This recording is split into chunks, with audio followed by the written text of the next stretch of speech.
Welcome. As you know, if you've watched any of my videos, you know I'm just a true fan. Just a regular guy that likes football, in particular college football, and really in particular Georgia Bulldogs, my favorite team. The one team remaining of all my childhood wonders. The rest failed to require my loyalty, but these Bulldogs have managed to attain my loyalty all these years, which means I care a lot about what happened to that team. Even in April, I care. There's a few of us. The rest of you are free to comment, "No thanks, I gotta go," right now. Just check no imagination and you can leave. Alright, thanks for coming. That's how I feel. I'm a fan, and sometimes I feel like I have zero influence on events that matter to me, and that matters to me a lot. Might matter to you too, a lot. Type in the comments a lot if it does. Type something if you even looked, just to let me know you actually intended to click this. Click "I did" right now and you can leave. Thank you very much. I'm trying to find the people that really care about football in April, and in particular, the Georgia Bulldogs. The rest can go. Type in "thanks for coming," and truly we do thank you for coming. But the rest is over for you. There's nothing remaining that you'd be interested in. We're talking about this Georgia football program. And I know some of you have sat across the table with a bologna sandwich in your hand. Good cold drink, maybe? Ha! Nobody there but you and that vinyl table and a bologna sandwich and some kind of furnace that sounds like it ain't sounding too good. Surely some of you have said, "Where am I gonna be in 2 years? Where am I gonna be in 2 years from now?" So you do that to your football team. Replace the bologna sandwich with some salmon if you'd like. Go ahead and have a nice table. Whatever you do. When there's no one there but you, and you stare at the wall and you go, "What's it gonna be like in 2 years?" We all do it. We wonder.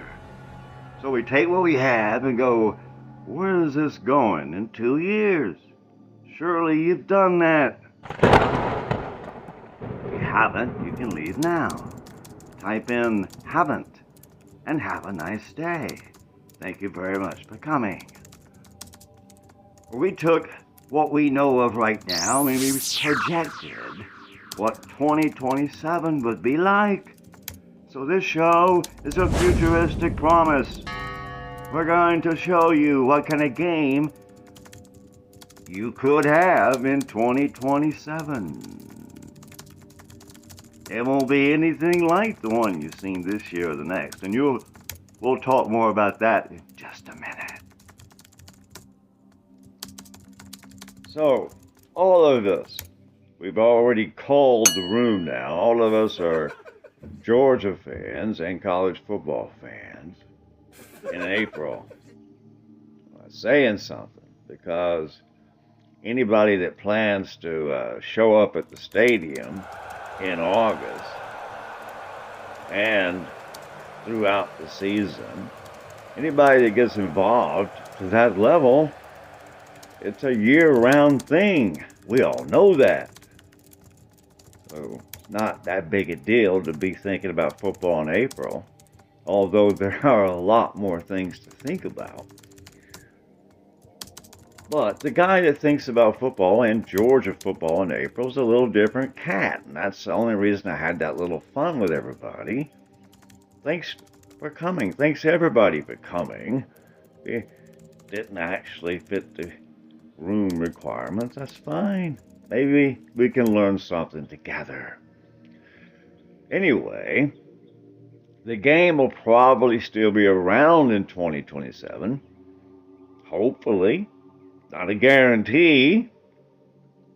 But assuming that the game is still around in 2027, we decided to take a look at how it looks right now as best we could get the picture. So many things are happening every day. That's why I decided to do a future show, because it's almost impossible to keep up with the pace of all the changes going on. Nico Amaliva, whatever his name is, has changed the game.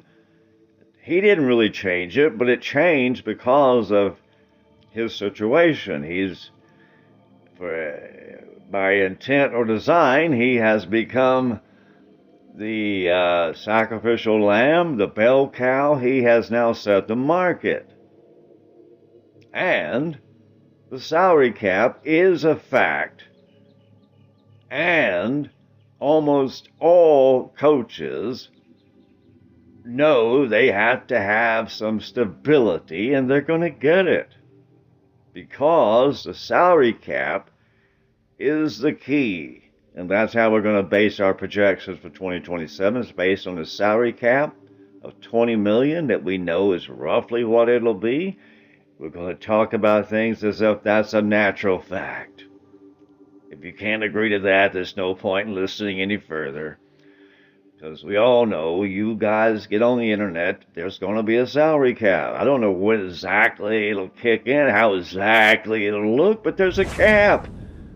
And the number makes perfect sense, and I'll tell you more about that as we go along. It's not an accident that the number we've been shown is about $20 million per team. That could be per school or the whole athletic department.